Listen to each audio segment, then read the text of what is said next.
నమస్తే, welcome to TV 999 news. ఇక వార్తల్లోని వివరాలు చూద్దాం.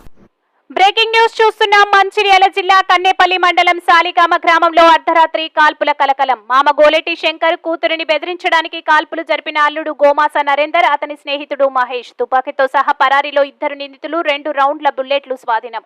అల్లుడు నరేందర్ కరీంనగర్లోని ఒక విస్తారాకు కంపెనీలో ఉద్యోగి. అదనపు కట్నం కోసం భార్యపై వేధింపులు. భూమి అమ్మి డబ్బులు చెల్లించాలని భార్య మామపై ఒత్తిడి. 2 రోజుల క్రితం భార్యను అదనపు కట్నం తేవాలంటూ చితకబాది పుట్టిల్లు సాగనంపాడు. మరుసటి రోజు మద్యం సేవించి సాలిగాం వచ్చిన అల్లుడు నరేందర్, అతని స్నేహితుడు మహేష్